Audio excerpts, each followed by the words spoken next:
जैसा कि आप लोग जानते हैं, गेट एग्जामिनेशन हो, बीपीएससी असिस्टेंट प्रोफेसर लेक्चर का एग्जामिनेशन हो, उसमें इंजीनियरिंग मैथमेटिक्स से बहुत सारे प्रश्न पूछे जाते हैं। इसी उद्देश्य से हम एक सीरीज़ लेकर आ रहे हैं, वीडियोज़ का सीरीज़ लेकर आ रहे हैं, जिसमें पूरा इंजीनियरिंग मैथमेटिक्स पढ़ेंगे। प्रीवियस ईयर क्वेश्चन गेट का, असिस्टेंट प्रोफेसर का और लेक्चर का, इसको भी सॉल्व करेंगे। तो सबसे पहले आज हम प्रोबेबिलिटी पढ़ेंगे, प्रोबेबिलिटी के कंसेप्ट को समझेंगे, उस पर जो क्वेश्चन पूछे जाते हैं गेट में, लेक्चर के एग्जामिनेशन में, उसको सॉल्व करेंगे।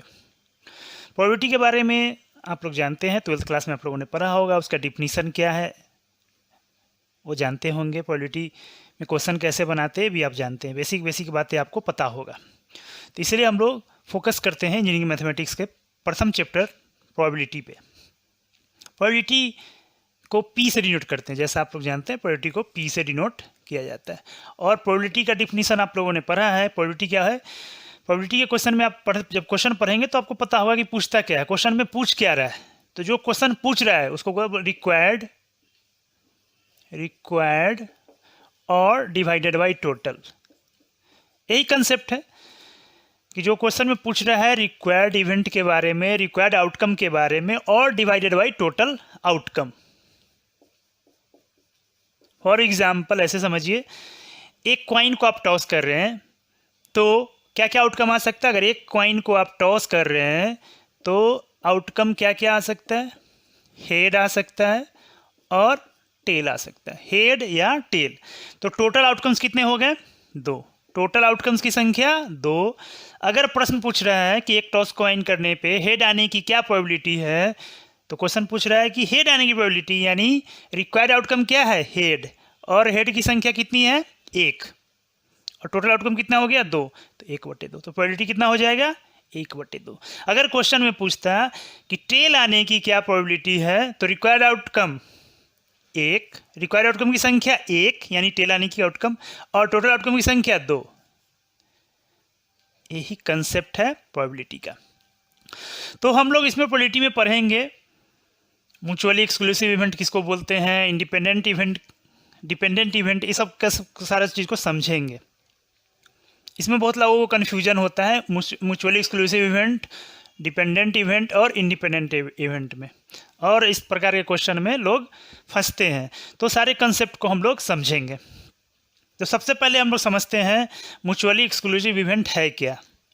डाइस के बारे में अगर प्रोबेबिलिटी पढ़ रहे हैं तो आपको क्वाइन, डाइस, प्लेइंग कार्ड, सब के बारे में बेसिक कंसेप्ट होनी चाहिए। डाइस का मतलब क्या होता है? डाइस में 6 फेस होते हैं और उसमें क्या क्या आउटकम होता है? 1 हो लिखा रहता है, दूसरे फेस में 2, 3, 4, 5, 6।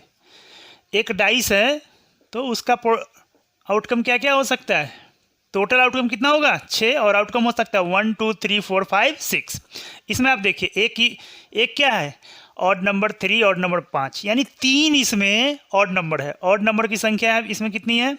3 है। और वो कौन कौन है? 1, 3 और 5। इवन नंबर की संख्या कितने इसमें? 2, 4, 6, 3 है। और वो कौन कौन है? 2, 4, 6। अगर एक डाइस को आप लुढ़काते हो, ठीक है, तो ऑड आने की क्या क्या पॉसिबिलिटीज? मान लीजिए ए कोई इवेंट है और दूसरा इवेंट बी है। ए इवेंट किस प्रकार का है? ऑड नंबर आने का इवेंट का हमने नाम दे दिया ए, और इवन नंबर आने का इवेंट का नाम आपने दे दिया बी। आपने एक डाइस को उछाला, 1 आया, तो क्या ये ऑड है? ऑड है। क्या इवन है? नहीं। 2 आया, तो क्या वो इवन है? हाँ। ऑड है? नहीं। इसका मतलब हुआ कि अगर 2 इवेंट, एक इवेंट का नाम हमने दिया था ऑड नंबर आने की इवेंट, ऑड नंबर आने की इवेंट को हमने नाम ए दिया था, और इवन नंबर आने की जो पॉसिबिलिटीज है उस इवेंट का नाम हमने बी दिया था। तो क्या यह दोनों में कभी कॉमन होगा? कभी नहीं होगा। दोनों में कभी कॉमन नहीं होगा।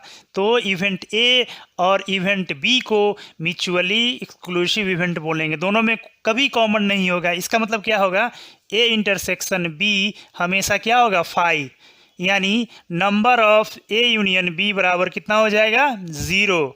और प्रोबेबिलिटी के टर्म में कहें तो P of A intersection B equal to 0। तो म्यूचुअली एक्सक्लूसिव इवेंट होने के लिए P of A intersection B always 0 होगा। समझ में आया? नहीं समझ में तो एक और एग्जांपल से समझते हैं इसको। एक इवेंट है जो कि ऑड होना चाहिए, ठीक है। एक आपने डाइस को उछाला जिसमें इवेंट एक इवेंट है जिसका नाम आपने दिया है कि ऑड नंबर आने की प्रोबेबिलिटी। एक बार आपने डाइस को उछाला तो क्या क्या प्रोबेबिलिटी हो सकता है, पॉसिबिलिटीज हो सकता है, 1 2 3 4 5 6 8 आउटकम्स है। 1 आ सकता है, 2 आ सकता है, 3 आ सकता है, 4 आ सकता है, 5 आ सकता है या 6 आ सकता है, ठीक है। ये टोटल पॉसिबल आउटकम्स है। ये एक इवेंट है जो कि ऑड नंबर आने की पॉसिबिलिटीज को हमने नाम दे दिया ए। और बी एक इवेंट है, इसका नाम आप किस प्रकार का इवेंट है, वैसा नंबर आना चाहिए जो लेस देन इक्वल टू 2। यहाँ पे 2 इवेंट है, बात समझिए। इवेंट ए वो किस प्रकार का इवेंट है, ऑड मतलब विषम संख्या आने की पॉसिबिलिटीज को आपने दे दिया है नाम ए। और बी एक इवेंट है जो कह रहा है कि 2 या 2 से छोटा नंबर आना चाहिए। मान लीजिए 3 आया, 3 ऑड है, क्या लेस देन इक्वल टू 2 है? नहीं, दोनों में कॉमन नहीं है। लेकिन अगर मान लीजिए 1 आ गया तो 1 ऑड है, हाँ ऑड है, क्या यह 2 से छोटा है? हाँ है, मतलब दोनों में कॉमन है। तो क्या ए और बी को म्यूचुअली एक्सक्लूसिव कहेंगे? नहीं कहेंगे। इवेंट ए और बी यहाँ पे म्यूचुअली एक्सक्लूसिव नहीं है। तो आप समझ गए होंगे कि म्यूचुअली एक्सक्लूसिव इवेंट कहते किसको है। इसको पूरा डिटेल में हम लोग बताएंगे। सारे क्वेश्चन इस पैटर्न पे जितने भी क्वेश्चन होंगे गेट में, असिस्टेंट प्रोफेसर में, लेक्चर में, उसको भी सॉल्व करेंगे। तो ये बातें तो यहाँ पे क्लियर हो गया कि म्यूचुअली एक्सक्लूसिव इवेंट होने के लिए क्या कंडीशन निकल आया कि P of A intersection B always 0। ये किसका कंडीशन है? म्यूचुअली एक्सक्लूसिव होने के लिए 2 इवेंट अगर म्यूचुअली एक्सक्लूसिव होंगे तो क्या होगा, probability of A intersection B equal to 0। ये ऑब्जर्वेशन समझ में आया? लास्ट एग्जाम्पल को आपने देखा, उससे समझ में आ गया होगा कि म्यूचुअली एक्सक्लूसिव इवेंट कहते किसको है, उसका कंसेप्ट समझ में आ गया। और उसके लिए कंडीशन क्या है, P of A intersection B equal to 0।